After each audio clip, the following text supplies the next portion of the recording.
Bonjour à tous et à toutes. Il est bien sûr difficile de ne pas réagir à la victoire de Donald Trump ce mardi 5 novembre 2024. Une victoire que nous attendions patiemment depuis 4 ans puisqu'elle nous avait été volée par le camp des démocrates et de toute l'intelligentsia médiatique, valet du pouvoir. Rappelons en passant qu'elle avait été permise par l'apparition d'une maladie planétaire et de toutes les coercitions que nous avons subies. La présence de Kennedy Jr. au sein de l'équipe de Trump, augure des jours meilleurs pour nous tous et une véritable revanche sur les profiteurs de maladies. C'est évidemment pour nous tous un grand bol d'air et des perspectives de paix pour la planète entière. Je pense en particulier à l'Ukraine, mais aussi à Taïwan et à la Corée du Nord, dont on peut entrevoir un dénouement pacifique, mais aussi à Israël, qui est finalement le cœur nucléaire de toutes les tensions qui subit la planète. Je voudrais mettre cette victoire, notre victoire, en perspective avec le point de vue que nous défendons sur notre chaîne, La Fabrique du Passé. À savoir que nous sommes dans une guerre de 1000 ans, commencée avec les croisades et poursuivie avec le sionisme. Une guerre de 1000 ans qui n'est finalement que la tentative des puissances politiques, financières et militaires de l'Occident de conquérir le monde et de devenir les maîtres de la planète. Cette victoire est pour ces gens qui sont nos ennemis, même s'ils nous représentent, même s'ils sont nos élites, même si nous appartenons à leur camp, ils sont nos ennemis, les ennemis du peuple, les ennemis du genre humain, les ennemis de la paix. Cette victoire est sans doute pour eux la plus grande défaite qu'ils aient connue depuis 1000 ans. Bien sûr, il y a eu Saint Jean d'Acre, mais Saint Jean d'Acre a été pour eux l'occasion de renaître sous une forme nouvelle, le sionisme, qui a donné une suite ininterrompue de crimes coloniaux pour l'essentiel. La victoire de Trump est leur défaite, même si nous sommes évidemment inquiets par les positions philo-sionistes prises par Trump. Positions qui étaient, de notre point de vue, nécessaires à la victoire.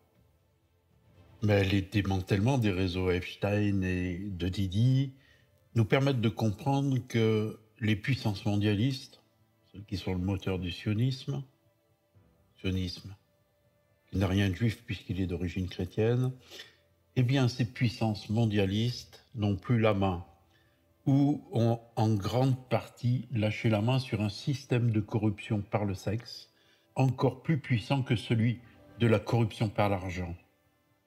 Nous pouvons espérer que cette victoire donne aux patriotes de quelque nation qu'ils soient et aux hommes de bonne volonté qui aspirent à la paix, à la coopération, à l'entraide, nous ouvre une ère nouvelle et que cette guerre de 1000 ans est en passe de s'achever. De s'achever, mais pas de la façon dont ses concepteurs l'avaient imaginé. Ils ne domineront pas le monde, ils ont perdu. Nous nous passerons d'eux, nous n'en avons pas besoin.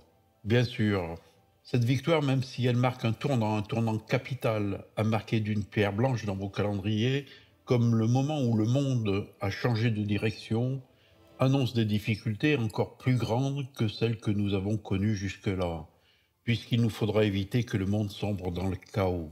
Aujourd'hui, l'immense majorité de nos compatriotes vit encore dans l'ancien monde et n'ont pas encore compris que les temps changent. Ils sont comme les Russes avant que le mur de l'Est s'effondre, qui ne savaient pas encore la veille que demain serait un jour nouveau. Maintenant, c'est le mur de l'Occident qui s'effondre. À nous de le faire comprendre aux autres. Nous devons continuer nos efforts pour les accompagner à ouvrir les yeux sur la réalité du monde dans laquelle on vit, une réalité qui n'a rien à voir avec ce que raconte notre système de production de l'information, les grands médias, les journaux de télévision, le cinéma, mais aussi la science, les académies. Je pense évidemment particulièrement aux académies d'histoire, un système qui nous fait vivre dans un monde illusoire de mensonges et de tromperies, construit pour permettre la réalisation de leurs désirs criminels. Désirs criminels qui ont échoué aujourd'hui et s'apprêtent à recevoir la juste rémunération de leurs actions maléfiques. Mais ne nous trompons pas d'ennemis. Même si beaucoup parmi nous, parmi le peuple, ont cru bien faire en défendant les instances au pouvoir, n'oublions pas qu'elles ont été elles-mêmes les premières victimes et qu'elles l'ont fait pour l'essentiel parce qu'elles ont été trompées, manipulées par des enjôleurs et des bonimenteurs. Je pense particulièrement aux Juifs, dont on nous a fait croire pendant très longtemps qu'ils étaient le sionisme, la cause et ses conséquences alors qu'ils n'ont été qu'un instrument fabriqué par la fausse histoire, qui ont participé à la construction des fausses religions, dont le judaïsme, mais pas que. Eh bien, elles ont été les premières victimes du sionisme. Je pense en particulier aux persécutions qu'ils ont subies au XXe siècle, qui n'auraient jamais eu lieu s'il n'y avait pas eu ce projet sioniste fomenté par les puissances occidentales d'origine chrétienne, qui avaient besoin de ces persécutions pour justifier la création d'Israël. Voilà, la victoire nous est acquise, mais le combat continue, avec des responsabilités nouvelles. Ne baissons pas la garde, relevons la tête, d'autres épreuves nous attendent. En tout cas, aujourd'hui, ne boudons pas notre plaisir. Le mur de l'Occident est sur le point de s'effondrer. Je vous remercie de votre écoute, je vous remercie de votre patience et je vous dis à bientôt.